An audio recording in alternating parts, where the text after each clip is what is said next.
கர்த்தருடைய பரிசுத்த நாமத்திற்கு ஸ்தோத்திரம் உண்டாவதாக. இன்றைய ஜீவ வார்த்தை நிகழ்ச்சியை கேட்டுக்கொண்டிருக்கும் அனைவரையும் கர்த்தருடைய பரிசுத்த நாமத்தினால் வாழ்த்துகிறேன், ஆசீர்வதிக்கிறேன். இன்றைய தின தியானத்திற்கு தேவன் கொடுத்த வேத பகுதி, அது ஏசாயா தீர்க்கதரிசி எழுதின புஸ்தகம் 50ஆம் அதிகாரம், அதில் 7ஆம் வசனம். ஏசாயா 50:7 அதில் முன்பகுதி.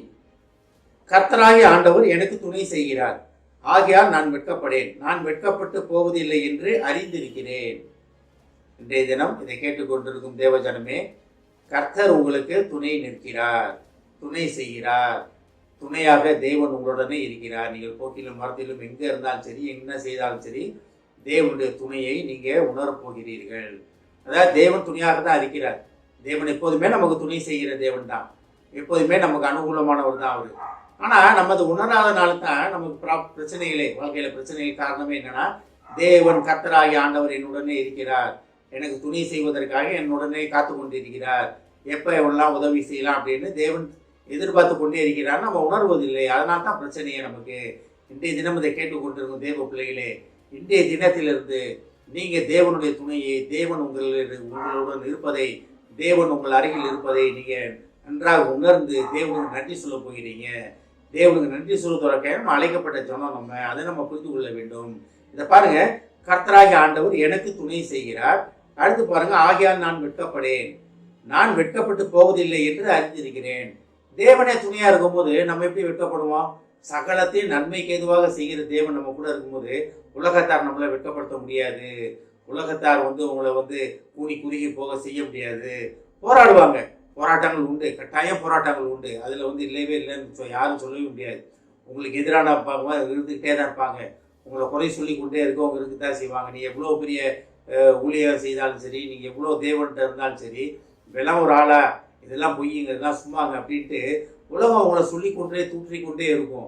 ஆனால் அதுக்காக நீங்கள் வெட்கப்பட்டு போக மாட்டீங்க.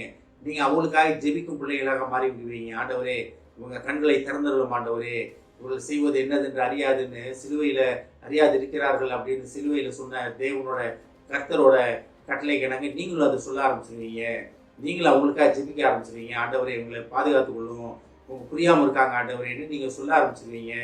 ஏன்னா தேவன் உங்களுக்கு துணையாக நிற்கிறார், தேவன் உங்களுக்கு துணையாக நிற்கிறார். அதான் பாருங்க, நான் ஒருபோதும் வெட்கப்பட்டு போவதில்லை என்று அறிந்திருக்கிறேன். அப்ப நீங்க ஒருபோதும்னா என்ன? எப்பொழுதுமே வெட்கப்பட்டு போக மாட்டீங்க. நீங்க எப்போதுமே ஆதலால் நான் வெட்கப்பட்டு போவதில்லை என்று அறிந்திருக்கிறேன்.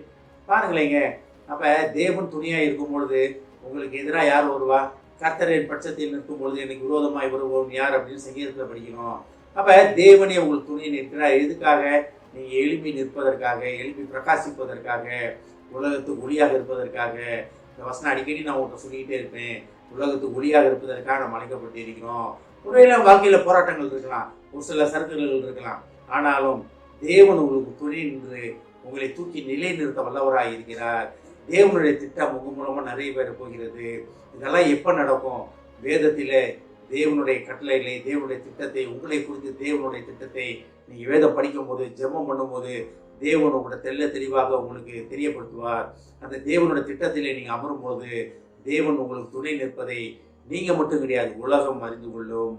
தேவனை அறியாத மக்களும் உங்களே தேவனை அறிந்து கொள்ளும். உங்கள் மூலமாக தேவன் உங்களுக்கு துணை நிற்கிறார்னு அவங்க சாட்சியாக சொல்லுவாங்க. ஒரு நிறைய சாட்சிகள் சொல்ல முடியும் என்னால் இதில். அதனால் கர்த்தர் உங்களுக்கு துணை நிற்கிறார். நீங்கள் எதுக்குமே பயப்பட வேணாம், எதுக்கு வெட்கப்பட்டு போக வேணாம். ஒருவேளை உலகம் உங்களை சிறுமைப்படுத்தி கொண்டு இருக்கலாம். நீங்கள் வேலை பார்க்குற இடத்துல, நீங்கள் தொழில் பண்ணுற இடங்களில், உங்கள் பிள்ளைகள் வாழ்க்கையில், உங்கள் வாழ்க்கையில் நீங்கள் வெட்கப்பட்டு கூனி குறுகி இருக்கலாம். நான் எப்படி அந்த இடத்துல நிற்பேன், எப்படி அந்த இடத்துக்கு போவேன், என்னால் போக முடியலையே, என்கிட்ட என்ன இருக்குது, எல்லாம் என்னை கேலி பண்ணுவாங்களே, என்ன என்னை தூத்துவாங்களே நினைக்கலாம். ஒன்றுமே கொள்ளப்படாதீங்க. கர்த்தராகிய ஆண்டவர் உங்களுக்கு துணை நிற்கிறார், துணை செய்கிறார். அவர் துணையாக நிற்பது மட்டும் கிடையாது, உங்களுக்காக யுத்தம் செய்ய வல்லவர், உங்களுக்காக யுத்தம் செய்கிற தேவன். இனிமேல் வாயிலிருந்து என்ன வார்த்தை வரணும்னா, கர்த்தரை எனக்காக யுத்தம் செய்வார், கர்த்தரை எல்லா காரியங்களையும் பார்த்து கொள்வார் அப்படின்னு விசுவாச அறிக்கையை சொல்ல கிடப்போம். கர்த்தர் உங்களை ஆசீர்வதித்து வழி நடத்துவார். ஆமென். ஜெபிப்போம். கர்த்தராகிய தேவனே, இயேசுவே, நீர் எங்களுக்கு துணை நிற்பதற்காக, துணை செய்வதற்காக நன்றி, நன்றி, நன்றி ஆண்டவரே. தாப்பனே, நீர் எங்களுடன் இருக்கும் பொழுது நாங்கள் வெட்கப்பட்டு போவதில்லை என்பதை அறிந்திருக்கிறோம் ஆண்டவரே. தாப்பனே, நீர் எங்களுக்கு துணையாக நிற்பதை புரிந்து கொள்ள, அறிந்து கொள்ளக்கூடிய ஆவியை எங்களுக்கு தாரும் ஆண்டவரே. ஏஸ்தாம் எங்கள் இருதயத்தை திறந்தருளும் ஆண்டவரே. இதை கேட்டுக்கொண்டிருக்கும் ஒவ்வொருவரையும் ஆசீர்வதிக்கிறோம் அப்பா. ஒவ்வொரு குடும்பத்தையும் ஆசீர்வதிக்கிறோம் ஆண்டவரே. குடும்பத்தில் உள்ள ஒவ்வொருவருடன் நீ துணை நின்று அவர்களை மகிமைப்படுத்துவேன், மேன்மைப்படுத்துவேன் என்று சொன்ன மகா கிருபைக்கா நன்றி ஆண்டவரே. இத்தனை நாட்களாக அவர்களை சிறுமைப்படுத்தினவர்களும் அவர் வெட்கத்திற்கு உட்படுத்தவர்களும் காணாமல் போய்விட்டதற்காக நன்றி ஆண்டவரே. நீர் துணையாய் நின்று அவர்களை நீர் ஜெயித்ததற்காக நன்றி ஆண்டவரே. ஆசீர்வதிக்கும் அப்பா. இயேசுவின் மூலமாக கேட்கிறேன் நல்ல பிதாவே. ஆமென். கர்த்தர் உங்களை ஆசீர்வதிப்பாராக.